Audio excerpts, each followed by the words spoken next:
Death valley, जिसका literal Hindi में meaning होता है मौत की घाटी। जी हाँ, मौत की घाटी, जो आपको मौत के घाट उतार सकती है। अभी अभी एक खबर आई है कि एक आदमी डेथ वैली गया था घूमने के लिए और उसने अपनी चप्पल खो दी और वहाँ टेम्परेचर इतना था कि उसके पैर जल गए और उसको हॉस्पिटलाइज करना पड़ा। ये अभी अभी रिसेंटली न्यूज़ आई थी और ऐसे कई और न्यूज़ पहले भी आ चुकी है। तो चलिए देखते हैं कि ऐसा क्या खास है कि इसको डेथ वैली कहा जाता है, और इसके और भी कुछ मिस्ट्रीज हम देख लेते हैं। Hello everyone, welcome to my channel and let's begin. सबसे पहले डेथ वैली आता कहाँ पे है? अगर हम देखें तो डेथ वैली यूएसए में पड़ता है, नेवाडा स्टेट और कैलिफोर्निया स्टेट के बॉर्डर पे, यहाँ पे, जो कि वेस्टर्न साइड ऑफ यूएसए है और ये eastern side of Pacific ocean पड़ता है। ठीक है, तो चलिए आगे देखते हैं। सबसे पहले हम देखते हैं कि इसका नाम कहाँ से आया, डेथ वैली नाम आया कहाँ से। तो कुछ यूरोपियन पायनियर्स वहाँ गए थे 1850 में। किस लिए गए थे? कैलिफोर्निया गोल्ड फील्ड का शॉर्टकट ढूंढने के लिए वो वहाँ गए थे विंटर्स में। ठीक है, और वो वहाँ खो गए जाकर, और उसमें से जो ग्रुप गया था उसमें से एक बंदा मर गया। ठीक है, और इसी वजह से उसका नाम डेथ वैली पड़ा। ठीक है, हालांकि सारे लोग जो वहाँ जाते हैं वो मरते हैं नहीं, पर फिर भी वहाँ का एटमॉस्फेयर या फिर वहाँ का टेम्परेचर, कंडीशंस, ज्योग्राफी ऐसी है कि वहाँ पे सरवाइव करना थोड़ा मुश्किल हो जाता है। लेकिन उसके कुछ एक्सेप्शंस भी है, जैसे टिम्बिशा नाम की एक ट्राइब रहती है उधर, जो कि सरवाइव करती है। कुछ स्पीसीज भी है, पेड़ पौधे थोड़े बहुत वहाँ एग्जिस्ट करते हैं। ठीक है, ऐसे पड़ा इसका फिर डेथ वैली का नाम, डेथ वैली। उसके बाद इसकी सबसे इंटरेस्टिंग मिस्ट्री ये है कि वहाँ सेलिंग स्टोन्स होते हैं। अब ये सेलिंग स्टोन्स क्या है? सेलिंग स्टोन्स मतलब ऐसे स्टोन्स जो चल सकते हैं। हाँ, चल सकते हैं, आपने सही सुना। वहाँ पे एक तालाब, पॉन्ड जैसा है, जिसका नाम है रेस ट्रैक प्लाया। वहाँ पे ऐसे कई बार देखा गया कि वो जो स्टोन्स है ना, वो ऐसे आगे आगे चलते हैं, मतलब पीछे उनके वो ऐसा मार्क बनाते, गड्ढा बनाकर वो आगे आगे खिसकते हैं। तो बहुत सालों तक मिस्ट्री रही थी कि ये ऐसा होता क्यों है, क्योंकि वहाँ पे कोई एक्सटर्नल फोर्स है नहीं, कोई आके वो धकेल नहीं रहा, फिर भी वो कैसे हो रहा है। ठीक है, तो वहाँ का जो ये तालाब है रेस ट्रैक प्लाया जिसका नाम है, वो जब ड्राई लेक है, मतलब वो सूखा हुआ है, और उस वो जो रॉक्स है वो आगे, मतलब इतनी ज़्यादा स्पीड से नहीं, थोड़ी थोड़ी स्पीड से वो आगे खिसकते हैं। ठीक है, तो बहुत सालों तक ऐसा रहा कि ये ऐसा कैसे हो सकता है, कैसे हो सकता है। ठीक है, फिर 2014 में उसका एक्सप्लेनेशन दिया साइंटिस्ट लोगों ने कि ऐसा हो सकता है कि जब विंटर नाइट्स है तब एक थीन लेयर बनती है आइस की, मतलब बर्फ़ की एक ऐसी पतली सी लेयर बन जाती है वो तालाब के ऊपर। ठीक है, और जैसे वो रात निकल जाती है और सूरज उगता है तो वो आइस मेल्ट हो जाती है।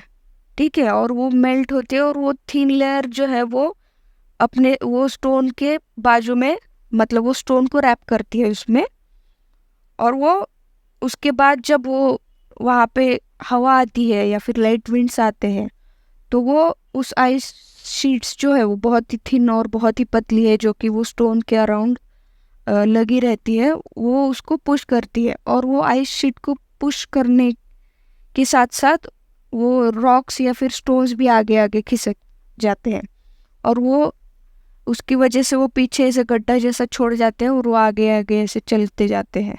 मतलब बहुत डिस्टेंस वो नहीं कवर कर पाते, वो बहुत ही स्लो प्रोसेस है और वो बहुत ही मिलीमीटर्स या फिर सेंटीमीटर्स में ऐसा होता है।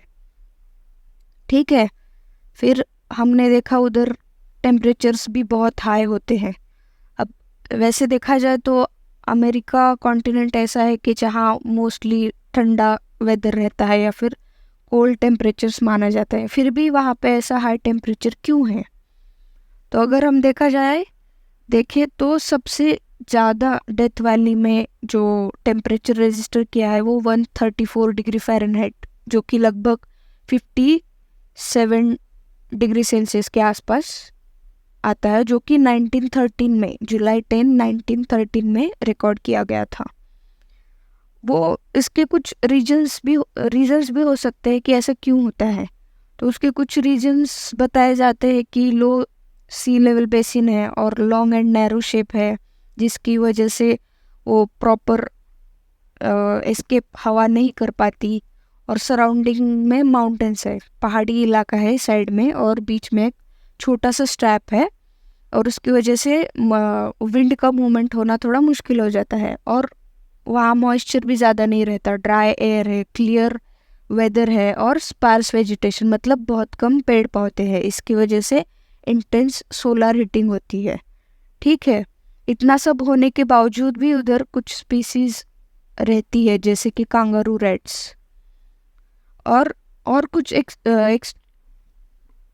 कुछ रीजंस बताए हमारे साइंटिस्ट लोगों ने कि ऐसा क्यों होता है। तो चलिए देखते हैं। सबसे पहले सोलर हीटिंग, वो भी बहुत ज़्यादा हीटिंग होती है। क्यों? क्योंकि ड्राई एयर है, लैंड डार्क है और स्पार्सली वेजिटेड है इसके लिए, और मिड समर में वैसे भी टेम्परेचर ज़्यादा ही होता है। सेकेंड है trapping of warm air. Warm is naturally rises and cools, लेकिन उसमें वह पहाड़ी इलाका है, बीच में छोटा सा स्ट्रैप है, नैरो एरिया है, उसकी वजह से वो वार्म होने के लिए तकलीफ देता है, या फिर वो मूवमेंट अच्छे से नहीं होता। थर्ड है migration of warm air from other areas, मतलब आजू बाजू के जो एरिया है वहाँ से भी गर्म हवाएं आती है। दो पहाड़ी इलाकों के बीच में साइड से वार्म हवा आती है, उसकी वजह से भी वो बहुत इंटेंस हीटिंग हो जाती है। और जो माउंटेन विंड्स है वो भी वार्म है या फिर यानी कि गर्म है, उसकी वजह से ये सारे फैक्टर्स मिला के एयर उधर की वार्म हो जाती है। ठीक है, तो नेक्स्ट इज टेलीस्कोप पीक। अब ये पीक उस वैली में सबसे हाईएस्ट माना जाता है, जो कि 3366 मीटर्स का है। और वहाँ अगर हम खड़े रहे उस पीक पे, तो सबसे हाईएस्ट पॉइंट और सबसे लोएस्ट पॉइंट यूनाइटेड स्टेट्स का हम देख सकते हैं। सबसे लोएस्ट है बैड वाटर बेसिन और सबसे हाईएस्ट है माउंट विटनी। ये दोनों पॉइंट्स हम इस पीक पे खड़े रहकर देख सकते हैं। ठीक है, और लास्ट है strange acoustic phenomena. Acoustic phenomena मतलब अजीब अजीब आवाज़ें आना, या फिर डरावना सा कोई ऐसा सीन लगना, या फिर आवाज़ें बहुत ही गंदी गंदी आवाज़ें आना। ठीक है, एकॉस्टिक का मतलब ही है आवाज़ें। ठीक है, तो वो फिर आती कहाँ से है? रॉकफॉल की वजह से, सैंड शिफ्टिंग की वजह से, या फिर टेम्परेचर फ्लक्चुएशंस की वजह से, क्रैक और फॉल की वजह से।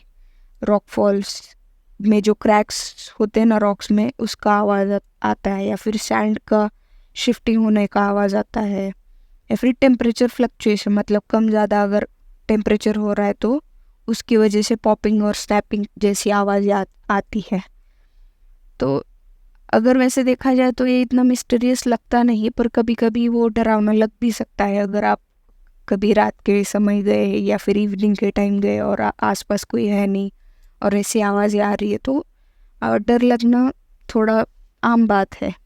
ठीक है, तो ये हमने देखे डेथ वैली के रिलेटेड कुछ फैक्ट्स एंड मिस्ट्रीज।